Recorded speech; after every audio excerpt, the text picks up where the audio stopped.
یہ national audio library for the blind کی آواز ہے۔ بند حویلی از M.A. راحت۔ کمہار والی چوکی کے حویلی نما گھر میں اس وقت سکون تھا۔ اللہ کے فضل سے کوئی تازہ مہماتی حملہ نہیں ہوا تھا۔ نانی جان نے اتنی دیر سے آنے پر ناراضگی کا اظہار کیا تھا۔ ابھی ہمارا دل بھرا نہیں تمہاری صورت دیکھ کر، اور تم نے اتنے لمبے لمبے سفر کرنے شروع کر دیے، کہاں چلے گئے تھے؟ نہیں نانی جان، آپ کی اجازت کے بغیر کہاں جاتے؟ ارے تم لڑکوں کا کیا اعتبار، سیلانی ہوتے ہو، میں نے سوچا کہیں آگرے واگرے نہ نکل گئے ہو تاج محل دیکھنے۔ نہیں نانی جان، آپ کی اجازت کے بغیر کہیں نہیں جائیں گے۔ وہیں نگری میں تھے؟ جی ہاں۔ ان لوگوں کے گھر تو نہیں گئے؟ میرا مطلب ہے ترویدی کے۔ گئے تھے، لیکن وہ کہیں گئے ہوئے تھے۔ میں نے محسوس کیا کہ نانی جان نے بھی دونوں حویلیوں میں سے ایک کے بارے میں بھی نہیں پوچھا تھا۔ میں حویلیوں کی حیران کن یادیں لیے اپنے کمرے میں آ گیا۔ ابھی تک تسنیم نہیں نظر آئی تھی، جبکہ 2-3 بار میری نظریں اس کی تلاش میں بھٹک چکی تھیں۔ البتہ دوپہر کے کھانے کی اطلاع دینے وہ خود آ گئی۔ میں ایک کرسی پر بیٹھا انوکھے واقعات پر غور کر رہا تھا کہ چوڑیوں کا جلترنگ سنائی دیا اور میں نے چونک کر دیکھا تسنیم دروازے سے اندر داخل ہو رہی تھی۔ اس کی جھکی جھکی پلکوں پر کہکشاں بکھری ہوئی تھی۔ میں اسے دیکھتا رہ گیا۔ آپ ٹھیک ہیں؟ اس نے پوچھا۔ ہاں، اور آپ کیسی ہیں؟ ٹھیک ہوں، چلیے کھانا لگ گیا ہے۔ جی اچھا، میں نے کہا، اور بھی باتیں کرنے کو دل چاہ رہا تھا کہ باہر سے رفیع اللہ کی آواز سنائی دی۔ وہ مجھے کھانے پر آنے کے لیے کہہ رہا تھا۔ میں نے تسنیم کے چہرے پر گھبراہٹ دیکھی، پھر وہ جلدی سے باہر نکل گئی۔ میں نے اس کی لرزتی آواز سنی، آ رہے ہیں۔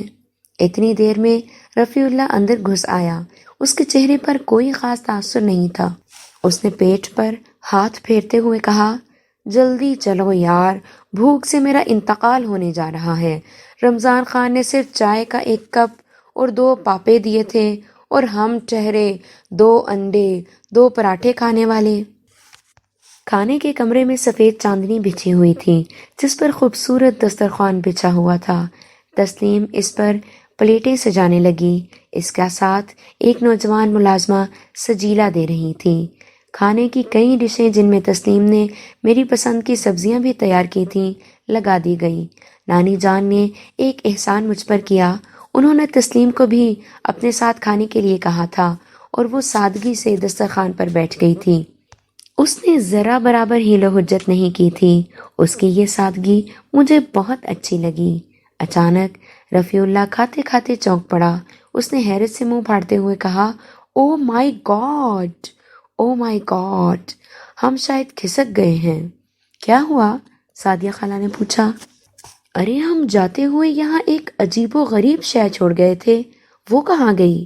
کسی نے اس بیچاری کے بارے میں پوچھا تک نہیں۔ کون؟ رابعہ؟ ہاں، پتہ نہیں کس قماش کی لڑکی ہے، کوئی کل سیدھی نہیں۔ پہلے تو دھمکیاں دیتی رہی کہ اس وقت تک نہیں جائے گی جب تک تم لوگ واپس نہیں آ جاؤ گے۔ اس کے بعد کل شام اچانک اعظم علی مترا سے آ گئے، کہنے لگے رابعہ نے بلایا ہے۔ فون پر کہا تھا کہ فوراً آ کر اسے لے جاؤں، ورنہ اکیلی لاری میں بیٹھ کر مترا آ جائے گی۔ سو وہ اسے لینے آ گئے، اور وہ منہ پھلائے ہوئے ان کے ساتھ چلی گئی۔ نانی نے کہا، وہ جی تھوڑی سی غلطی مجھ سے ہو گئی۔ نوکرانی سجیلا نے شرمندگی سے کہا۔ کیا؟ نانی جان حیرانی سے بولی۔ مجھ سے بار بار پوچھ رہی تھیں کہ مجھے کچھ معلوم ہے کہ یہ تینوں کہاں گئے ہیں۔ تو پھر میں نے کہہ دیا کہ وہ تو آگرے گئے ہیں تاج محل دیکھنے۔ کیوں؟ وہ جی بڑی مالکن فون پر بات کر رہی تھی کہ وہ لوگ تاج محل دیکھنے گئے ہیں، بس میں نے بتا دیا۔ رفیع اللہ نے حلق پھاڑ کر کہکہا لگایا۔ تسلیم کو پھندا لگ گیا اور وہ کھانسنے لگی۔ خدا تجھے نیکی دے سجیلا، تو نے بھگایا ہے بیچاری رابعہ کو۔ دادی اماں جیسی سنجیدہ خاتون بھی سر پکڑ کر ہنسنے لگی۔ خدا نے کم از کم 70 نیکیاں لکھ دی ہوں گی دادی جان، سجیلا کے حساب میں۔ اس نے بہت بڑا کام کیا ہے رابعہ کو بھگا کر۔ بہت دیر تک رابعہ کے بارے میں باتیں ہوتی رہی تھیں، اور سب ہنستے مسکراتے رہے تھے۔ کھانے کے بعد سب آرام کرنے اپنے اپنے کمروں میں چلے گئے۔ میں بھی اپنے کمرے میں آ کر لیٹ گیا۔ اب کیا کرنا چاہیے؟ ہندوستان میں دیکھنے کے لیے بہت کچھ تھا۔ میرے پاس صرف 3 جگہ کا ویزا تھا۔ قریب کی چھوٹی چھوٹی جگہیں دیکھی جا سکتی تھی جن کے لیے ویزا ضروری نہیں تھا۔ میں سوچ رہا تھا کہ اب کیا کرنا چاہیے۔ ابھی تک تو صرف روحوں کا تماشا دیکھا ہے۔ ویسے وہ روتی ہوئی لڑکی اور اس کے پاس چتا کوئی کہانی ضرور رکھتی تھی، لیکن ان لوگوں نے اسے ہوا بنا رکھا تھا۔ کوئی کچھ بتانے کو تیار ہی نہیں تھا۔ ابھی زیادہ دیر نہیں گزری تھی کہ دروازے پر آہٹ ہوئی اور میں نے چونک کر ادھر دیکھا۔ دروازے میں تھوڑی سی جھری پیدا کر کے تسلیم نے اندر جھانکا اور مجھے جاگتا دیکھ کر اندر آ گئی۔ میں دوپہر میں نہیں سوتا، میں نے کہا۔ آپ چائے پئیں گے؟ کیوں پوچھ رہی ہیں؟ بنا کر لے آؤں؟ رفیع بھیا بتا رہے تھے کہ کراچی والے چائے بہت پیتے ہیں۔ بیٹھیے تسلیم بیگم، چائے شام کو بھی پی جا سکتی ہے۔ آپ بتائیے کیا کر رہی تھیں؟ میں بھی دوپہر کو نہیں سوتی، سب سو جاتے ہیں اور میں بور ہوتی رہتی ہوں۔ میں نے اسے غور سے دیکھا۔ اس نے نظریں جھکا لی تھیں اور اس وقت بھی بہت پیاری لگ رہی تھی۔ گلابی رخسار، گلابی ہونٹ اور آنکھوں میں سرمگی گلابیاں۔ آپ غازی آباد جائیں گے؟ اچانک اس نے بےتکا سوال کیا۔ مجھے اندازہ ہو گیا تھا کہ یہ سوال گھبراہٹ میں کیا گیا ہے، لیکن میں نے اسے مزید بدحواس نہ ہونے دیا۔ غازی آباد تو دلی کے قریب ہے۔ اچھا، تب تو میں غازی آباد ضرور جاؤں گا۔ آپ بھی وہاں جائیں گی؟ ہاں، مجھے تو جانا ہے، ورنہ نازیہ مجھے کاٹ کر رکھ دے گی۔ وہ تو مجھے 1 مہینے پہلے بلا رہی تھی، مگر میں اتنے دن کہیں نہیں رہتی، لیکن شادی میں ضرور جاؤں گی۔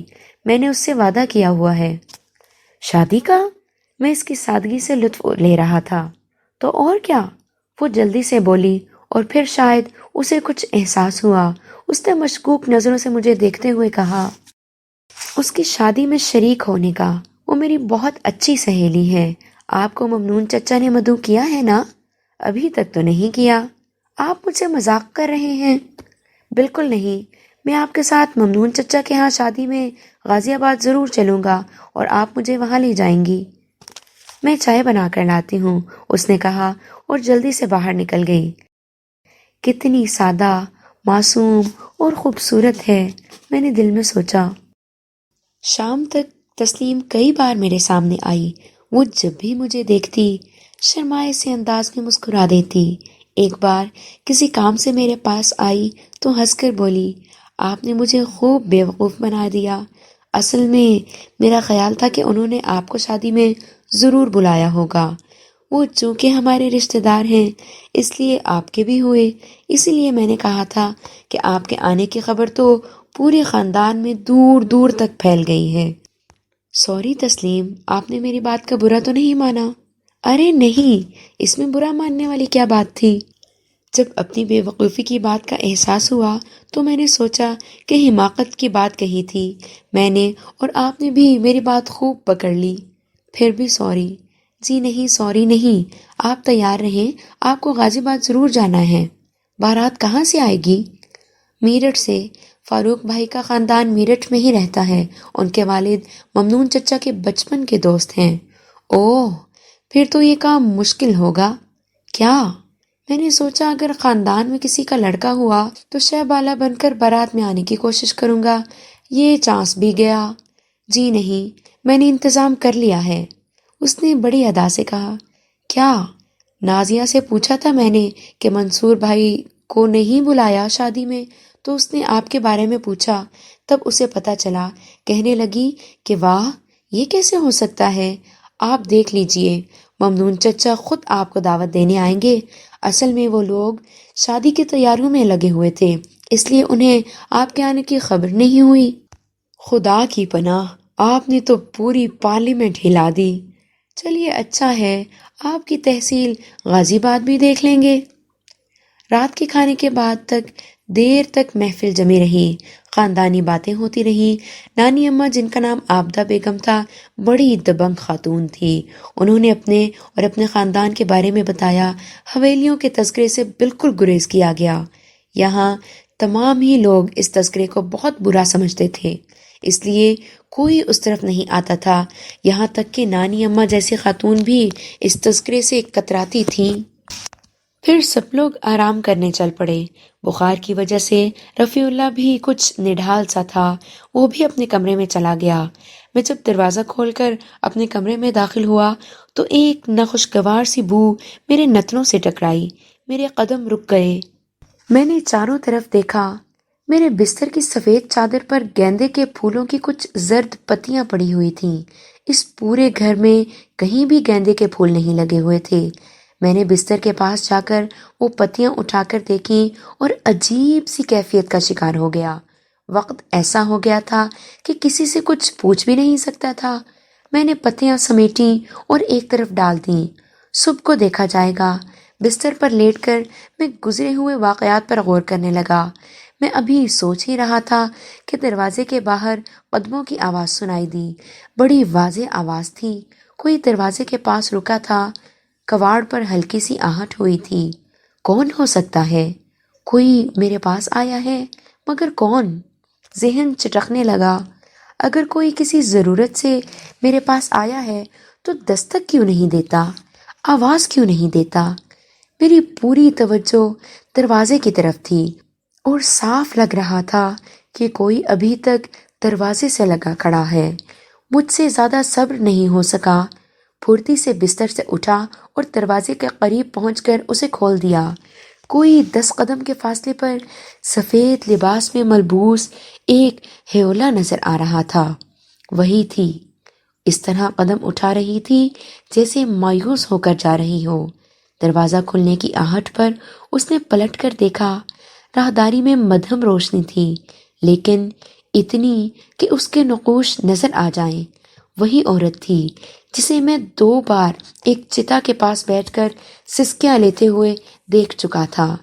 دلکش چہرہ، بے حد خوبصورت آنکھیں جو صاف نظر آ رہی تھیں، آنسوؤں سے لبریز۔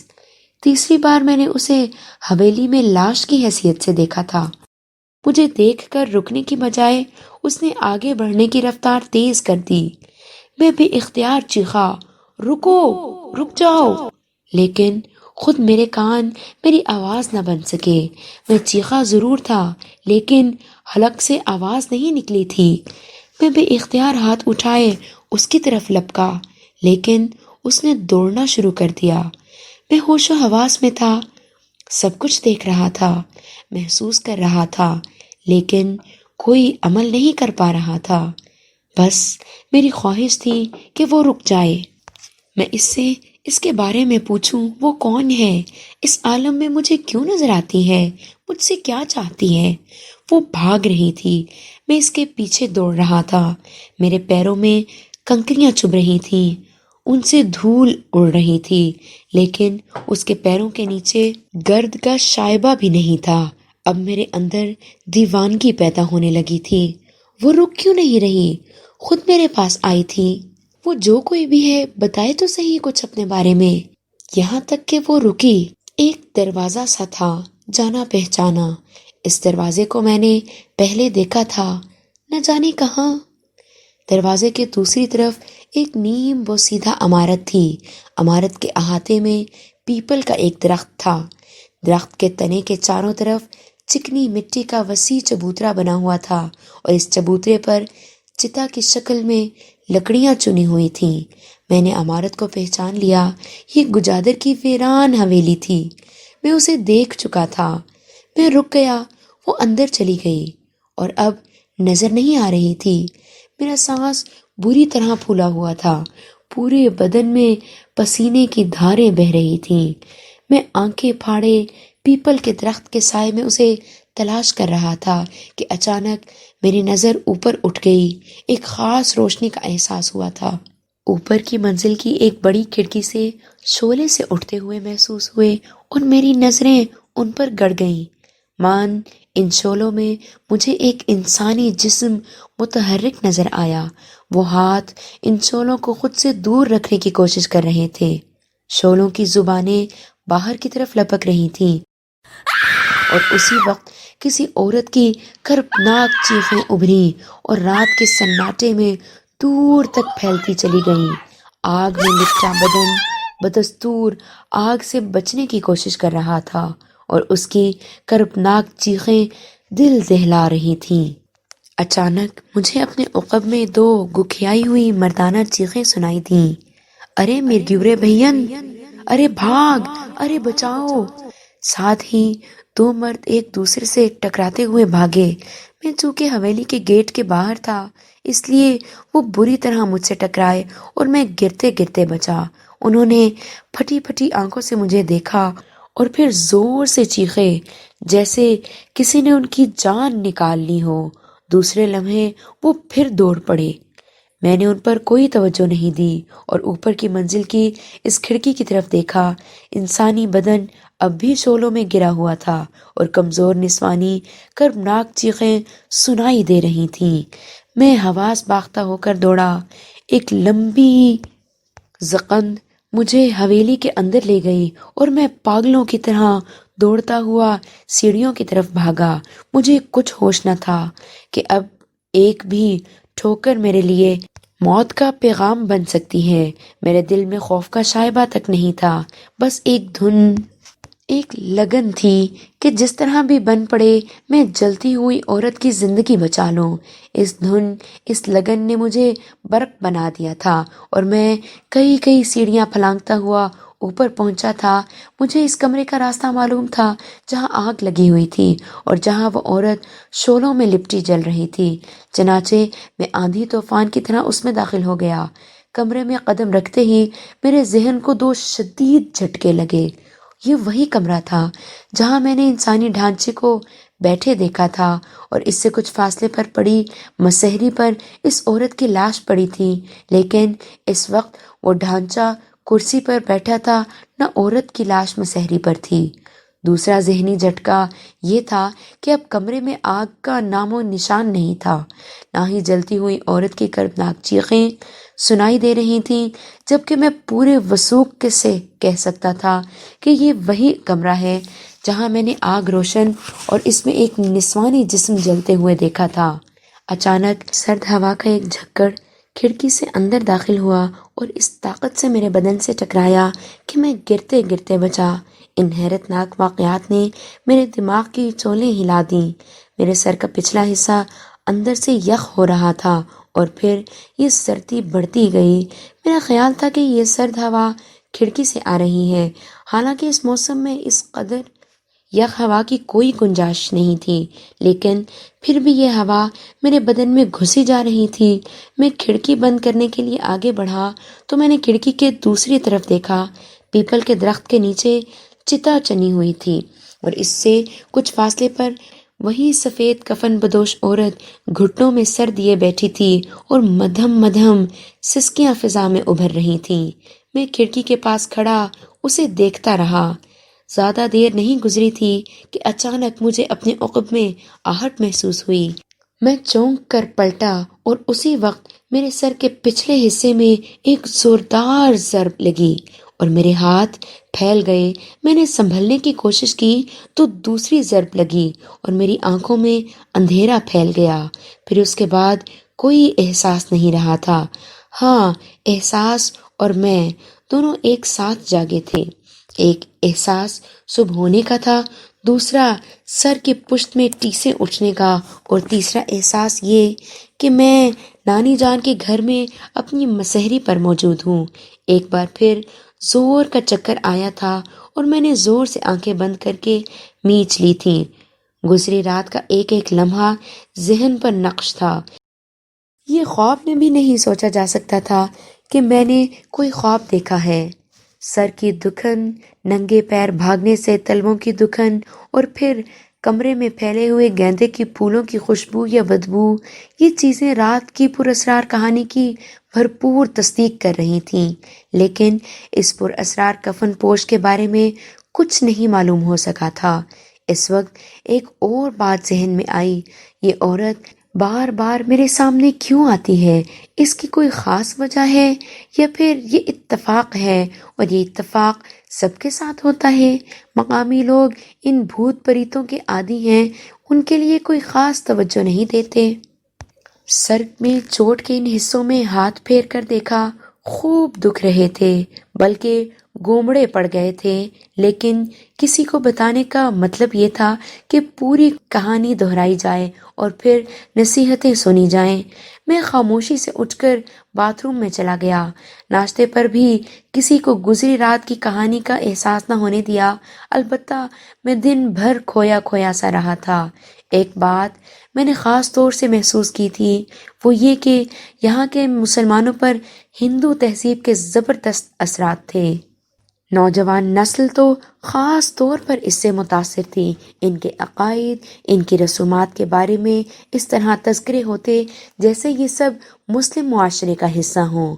ہولی، دیوالی، دسہرہ، تمام تہواروں کے لیے بعض اوقات مسلمان لڑکیاں بھی اسی طرح تیاریاں کرتی تھیں، لباس سلواتی تھیں۔ اس طرح یہ لوگ بھوت پریت، چڑیوں، سرکٹوں وغیرہ پر پورا یقین رکھتے تھے اور اس سلسلے میں ہر احتیاط نبھاتے تھے۔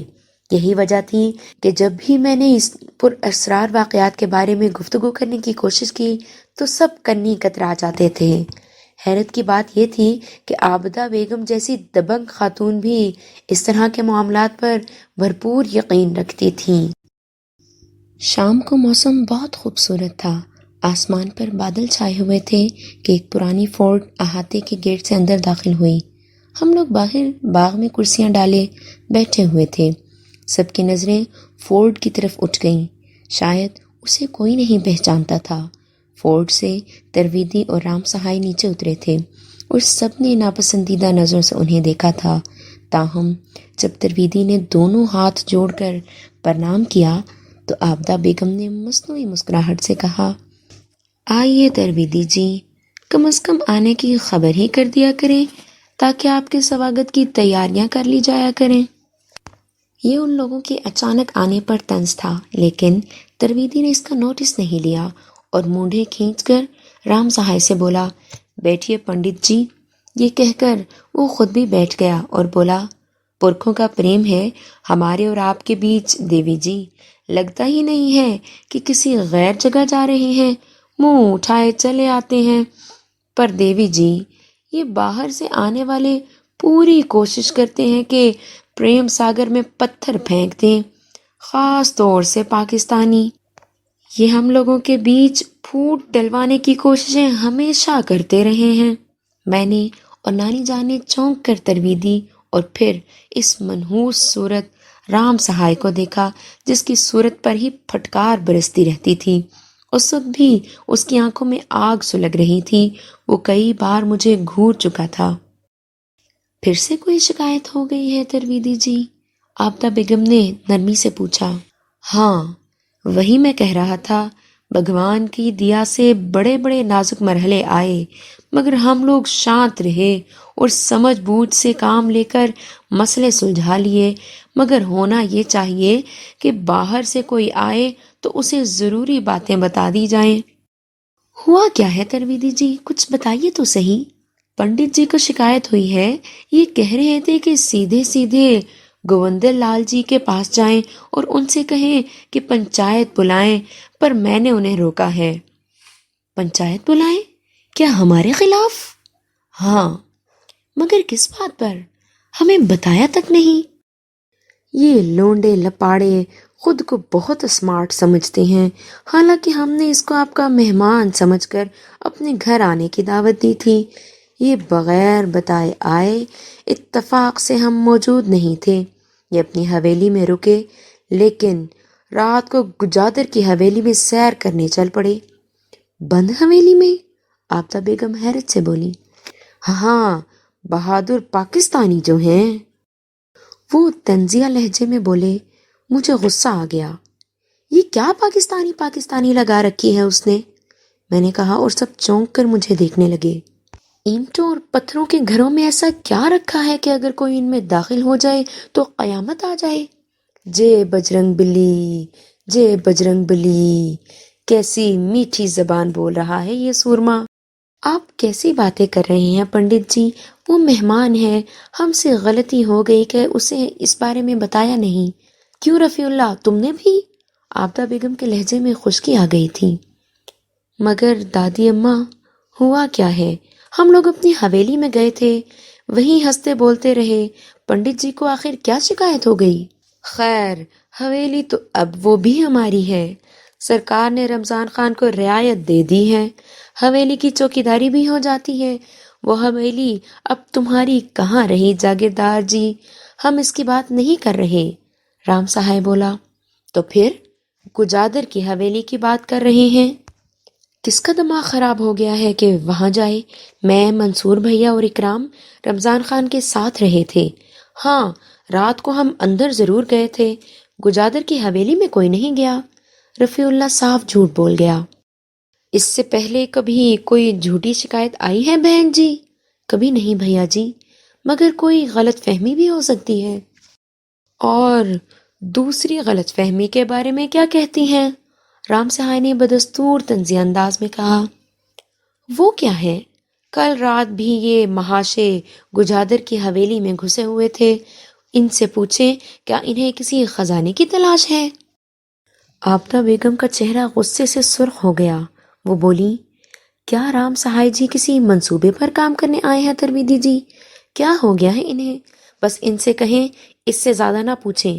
منصور کہیں نہیں گئے، وہ اپنے کمرے میں سوتے ہیں۔ رہی خزانے کی بات تو کہہ تو ہم بھی بہت کچھ سکتے ہیں، لیکن پھر ہم میں اور ان میں فرق ہی کیا رہ جائے گا؟ میرے پاس ثبوت ہے دیوی جی۔ بھولے رام، کرپا رام، دونوں نیچے آؤ۔ اور فوج سے 2 دیہاتی شخص نیچے اتر آئے، لیکن انہیں دیکھ کر میری روح فنا ہو گئی تھی۔ یہ وہی دونوں دیہاتی تھے جو گجادر کی حویلی کے باہر ملے تھے اور مجھ سے ٹکرا کر خوفزدہ ہو کر بھاگے تھے۔ ان دونوں نے مجھے دیکھا تھا اور رام سہائے انہیں تصدیق کے لیے لایا تھا، لیکن میں نہیں جانتا تھا کہ ترویدی اور اس سادھو کو کیسے پتہ چلا کہ رات کو میں حویلی میں داخل ہوا تھا۔ ویسے بھی یہ سب خود میرے لیے انوکھا تھا۔ یہاں ہاتھرس سے اس علاقے کا کافی فاصلہ تھا جہاں دونوں حویلیاں واقع تھیں۔ میں کسی طلسمی عمل کا شکار ہو کر وہاں پہنچا تھا، ورنہ وہ فاصلہ راتوں رات اس طرح طے نہیں کیا جا سکتا تھا۔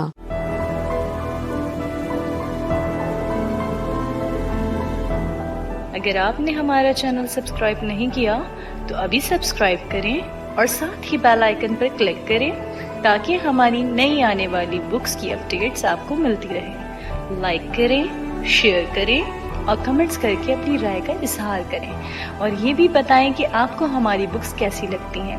مزید معلومات اور ڈسکشن کے لیے ڈسکرپشن میں دیے گئے لنک پر کلک کر کے ہمارا واٹس ایپ گروپ جوائن کریں۔ شکریہ۔